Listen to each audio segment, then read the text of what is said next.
عورت اپنی عمر کے بارے میں اس وقت جھوٹ بولنا شروع کر دیتی ہے جب اس کے چہرے سے اس کی اصل عمر نظر آنے لگتی ہے۔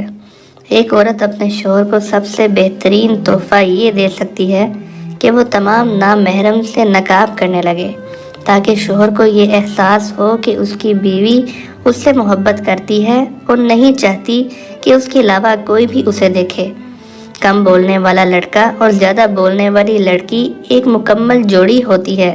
جب رشتہ نیا ہوتا ہے تو لوگ بات کرنے کے بہانے ڈھونڈتے ہیں، اور وہی رشتہ جب پرانا ہو جاتا ہے تو لوگ دور جانے کے بہانے ڈھونڈتے ہیں۔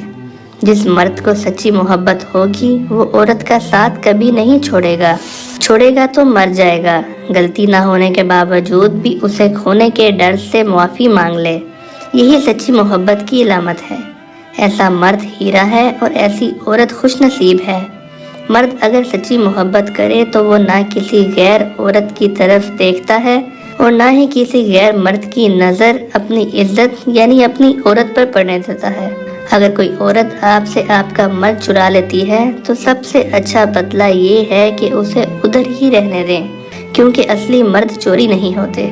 عورت جب کسی مرد کی توجہ حاصل کرنا چاہتی ہے تو وہ مرد سے اظہار کبھی نہیں کرتی، کیونکہ یہ اس کی فطرت میں شامل ہے، مگر مرد کے پاس یہ صلاحیت ضرور ہوتی ہے کہ وہ عورت کے اس انداز کو پہچان سکتا ہے۔ عورت کا کسی کو دیکھ کر دوپٹہ درست کرنا یا تو ادا ہوتی ہے یا پھر اس کو سمجھایا جاتا ہے کہ آپ سے ہمارا پردے کا رشتہ ہے۔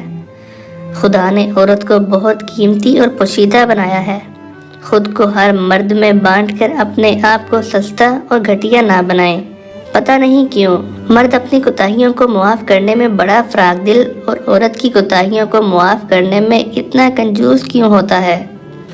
لوگ صرف خود کے سگے ہوتے ہیں۔ آپ ساری زندگی کسی کے خیر خواہ ہو جائیں، بس ذرا سی غلطی، غلط فہمی یا بدگمانی کی دیر ہے، آپ کی بھلائی آپ کے خلوص سمیت آپ کے منہ پر مار دی جائے گی۔ کچھ لوگ ہماری قدر اس لیے بھی نہیں کرتے کیونکہ ہم انہیں یہ احساس دلا چکے ہوتے ہیں کہ ہم ان کے بغیر نہیں رہ سکتے۔ دل اور دماغ کی جنگ میں اکثر خوشیاں ہار جاتی ہیں۔ میں نے تالے سے سیکھا ہے ساتھ نبھانے کا ہنر۔ وہ ٹوٹ گیا مگر اس نے چابی نہیں بدلی۔